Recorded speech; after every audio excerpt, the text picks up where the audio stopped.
Señoras y señores, a continuación, como dijo el ingeniero Alvin Alzamora, gerente de proyecto de Fundación Natura, nos adentramos en este mundo para conocer los resultados de los diversos proyectos que se ejecutan en diversas áreas protegidas. Y es que la subcuenca del río Boquerón fue priorizada dentro del plan de manejo del Parque Nacional Chagres, ya que alberga una importante diversidad biológica y sirve de paso para la fauna que habita dentro de las áreas boscosas del Parque Nacional Chagres.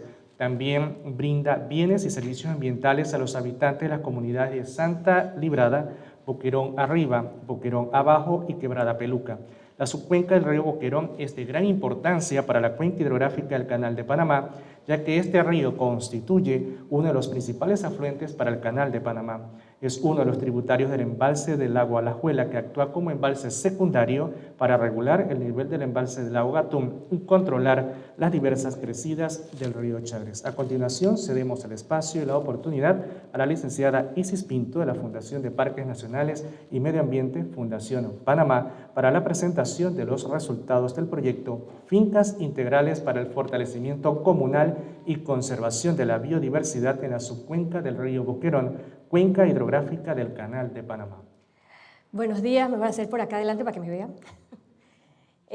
Sí, en efecto, nuestro proyecto tenía dos componentes, que es trabajar en el fortalecimiento comunal, específicamente dirigido a productores en el área, y también en la conservación, para lo cual hay otra etapa de la presentación en donde hacemos entonces un poquito más de énfasis en lo que fue el proceso de monitoreo biológico participativo con los actores de esta área de estudio.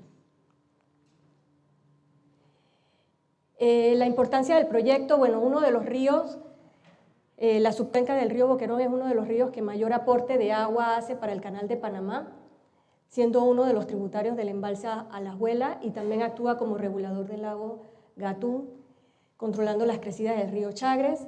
Es fuente de suministro de agua para la ciudad de Panamá, alberga una importante biodiversidad y es un área de producción agropecuaria que presenta deterioros en sus ecosistemas derivados de prácticas inadecuadas. Como vemos abajo, pues realmente es un área muy biodiversa, pero que también está teniendo mucha interacción por la intervención pues, de las comunidades que ya existían en esta zona, pero que en el desarrollo de sus actividades económicas pues sí requiere mejorar sus prácticas de producción. Es un área también, que tiene pendientes muy pronunciadas, que para el tema agropecuario es una de las de los aspectos importantes a considerar en las prácticas que se vayan a recomendar. Sí, entonces, bueno, aquí una galería de imágenes donde vemos un poco de las actividades productivas que se desarrollan. Algo que me llamó mucho la atención fue las edades de las personas con las que teníamos que desarrollar estas prácticas.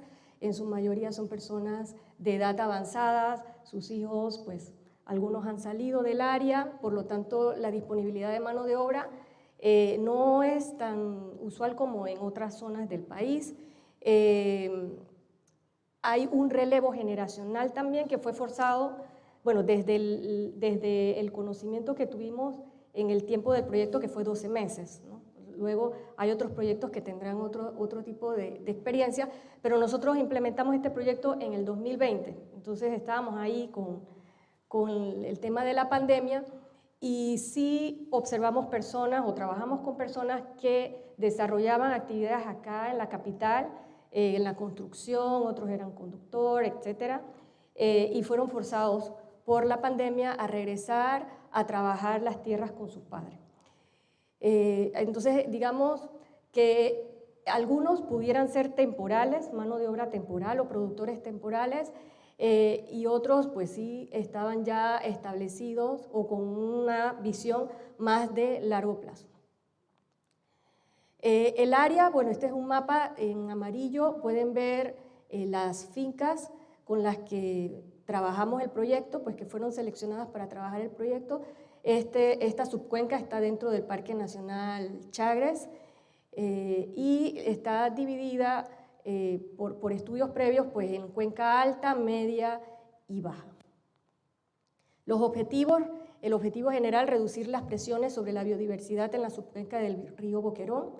El específico, realizar un diagnóstico integral de las fincas ubicadas en la subcuenca. Y el segundo era establecer la línea base ambiental de la condición de los objetos de conservación de la subcuenca del río Boquerón.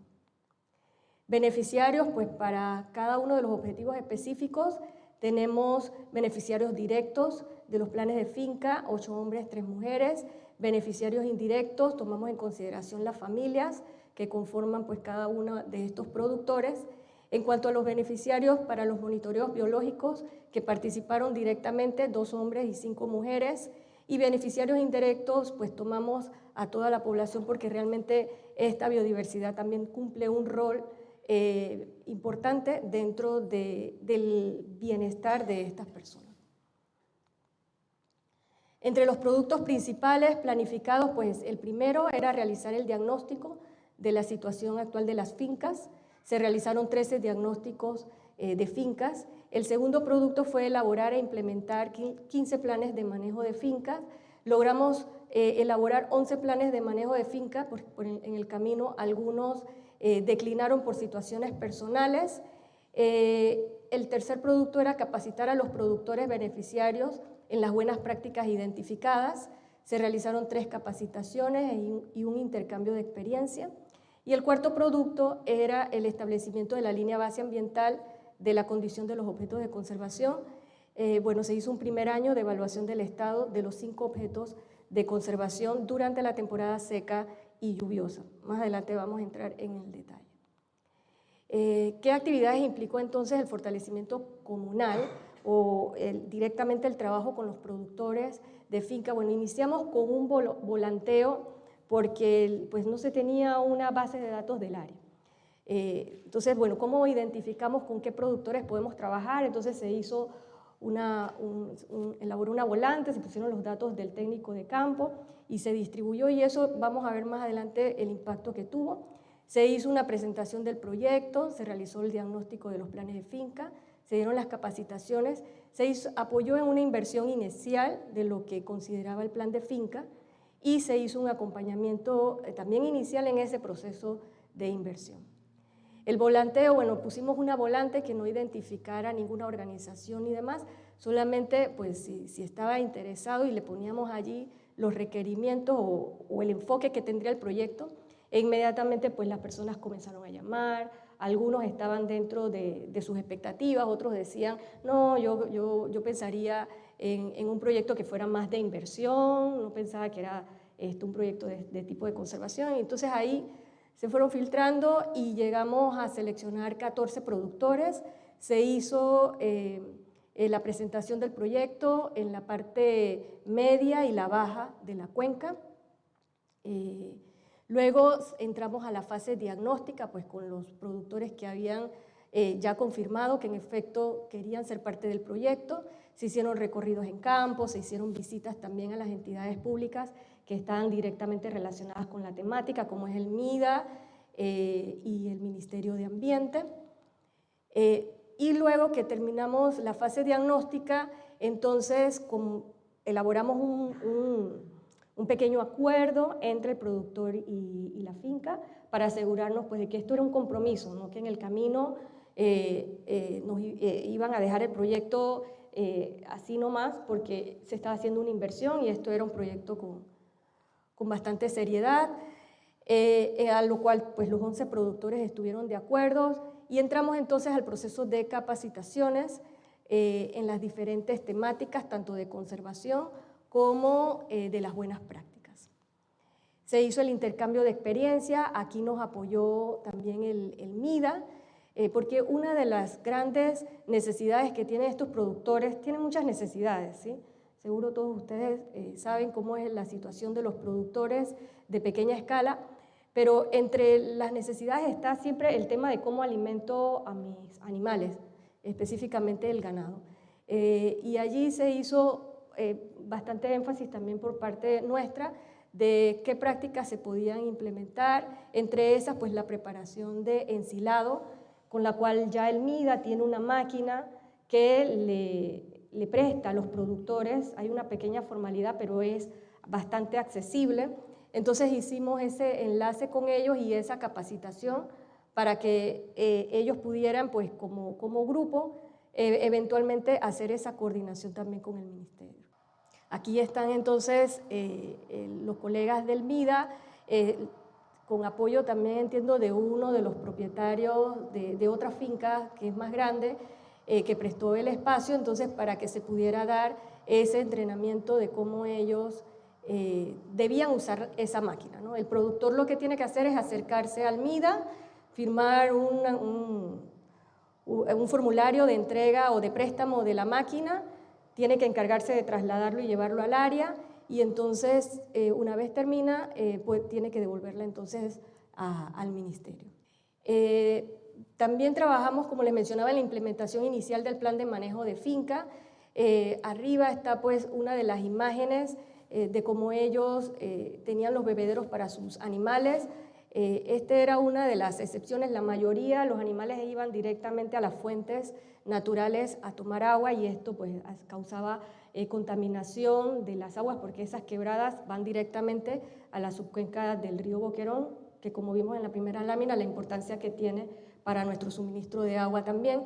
Entonces, una de las priorizaciones que hicimos en esa fase de implementación fue la compra de bebederos, para que entonces los animales no estuvieran directamente interactuando con el agua, y de esta manera, además de la contaminación, permitir también la recuperación de ese bosque de galería o esa vegetación a los márgenes de las fuentes, porque tampoco existía en su mayoría, no había ese tipo de protección. Estos bebederos son móviles, de manera tal que otra de las prácticas que se le promovió fue la rotación del ganado, y de esa manera pues también los bebederos, si no se tienen los suficientes para todas las ¿cómo le llaman? Mangas, gracias, para las diferentes mangas, entonces por lo menos que se pueda mover, pero lo ideal es que cada manga o los bebederos se ubiquen estratégicamente en función de las mangas. Acá también, como vimos en las láminas anteriores, habían productores que tenían cultivos de ají, que venden en Colón, tenía un mercado interesante, entonces también se le apoyó con el sistema de riego por goteo, que de esta manera se puede hacer un mejor aprovechamiento del agua, y tiene, entre otras bondades, pues el sistema de riego para este tipo de producción. Entonces, bueno, allí el técnico de campo explica cómo realmente funciona el sistema. También entre las inversiones que se hicieron estaba también tanques de agua de tricapa, y con una serie de condiciones pues para que tuviera bastante durabilidad, y de esta manera el productor dispusiera siempre de agua, sobre todo pensando en la temporada seca, que es uno de los grandes problemas que también manifestaron en su momento. Materiales didácticos, bueno, se generó un manual de buenas prácticas de pastoreo para la conservación del suelo, siendo una de los grandes problemas que mencionaron durante la fase de diagnóstico, y también llevar un libro de registro ganadero. Esto es bien importante porque no llevan registros de sus inversiones, no llevan registros de cuándo le corresponde darle ese cuidado a los animales de cría, y esto es bien importante también para conocer y mejorar su rentabilidad durante el manejo del ganado. Y también en el área ya se estaba desarrollando muy fuerte la cría también de carneros, o sea que esto estaba dirigido también para ese tipo de productores. El otro objetivo específico era entonces el monitoreo biológico, para lo cual se hicieron consultas locales con las personas del área a fin de identificar esos puntos de muestreo que se iban a colocar a lo largo de la subcuenca, tomando en cuenta pues, la división de cuenca alta, media y baja. Se realizó capacitación y equipamiento al personal o las personas de la comunidad que participaron en este monitoreo. Se realizó el monitoreo en la temporada seca y lluviosa y se hizo una presentación de resultados pues, al equipo. Aquí vemos algunas de las imágenes donde está pues, la bióloga encargada pues, del monitoreo de las aves, el biólogo que está encargado del monitoreo del saíno y el grupo de personas que estaban tomando esta capacitación. Como les mencionaba, pues se les dotó de algunas herramientas, entre ellos binoculares, libro de aves, también se les facilitó un suéter que los identificara como observadores de aves, porque esta área tiene mucho potencial también para el turismo de naturaleza. Ellos nos manifestaban que les está llegando bastantes visitantes, sobre todo en temporada seca, entonces era una forma también de ellos recibir esta capacitación y posteriormente poder brindarse como guías locales y percibir ese tipo de oportunidades. Estos grupos de jóvenes estaban bastante interesados. De hecho, la chica que está en la parte inferior derecha, ya trabajaba con uno de los que ofrece el servicio de turismo de naturaleza en el área y estaba muy feliz pues, de adquirir ese conocimiento porque estaba empezando en esa empresa. Nosotros seguimos entonces el plan que nos había propuesto Fundación Natura de monitorear 5 objetos de conservación. Esto nace pues, del plan de conservación que trabajó Fundación Natura con otra organización, Fundecor, en donde se había identificado los objetos de conservación y también las metodologías para su monitoreo. El primer objeto de conservación a monitorear fue el ecosistema lótico, en el cual el índice de calidad de agua en los 3 puntos de muestreo, tanto la temporada seca como lluviosa, se clasificaron como poco contaminadas. En el caso de la medición de macroinvertebrados dulceacuícolas, se concluyó entonces que la calidad de agua es buena en ambas temporadas y la abundancia y distribución de individuos se presentó de mayor a menos en la estación alta, de la estación alta a la estación baja. Dato adicional, bueno, también se reportó la presencia de isópodos que no son tomados en consideración en los valores, pero sí considerados en otros estudios como indicadores de la calidad de las aguas. En cuanto al porcentaje de cobertura, el análisis realizado con imágenes satelitales pues arrojó que entre el 2013 y el 2020, en ese periodo se identificó un 1.3% de los bosques de la zona estudiada pues con pérdidas anuales. El otro indicador el otro objeto de conservación era el bosque de galería del río Boquerón y sus afluentes. Para esto debíamos identificar la presencia y abundancia de la chachalaca, del cual identificamos un registro en la parte alta y uno en la parte media, la presencia y abundancia de la pava crestada, que no se registró en la parte alta, pero sí se logró registrar en algunas de las fincas de los productores, sobre todo de la parte de Santa Librada, que es parte media de la cuenca. También se logró, como dato adicional, registrar individuos hembra y macho del pavón grande en el área de la Escandalosis Santa Librada, y en cuanto a la pérdida de cobertura boscosa, aproximadamente 1.3% anual, comparando las imágenes satelitales de los periodos identificados. El tercer objeto de conservación fue el bosque de galería. La pava crestada era uno de los indicadores que no se registró en los puntos de conteo marcados en el área de la Escandalosa. Sin embargo, se logró el registro en Santa Librada, en una de las fincas participantes del proyecto. Bueno, dentro también del bosque de galería se identificó este pavón grande y nuevamente otro de los indicadores hacía referencia pues, a la pérdida anual de cobertura boscosa.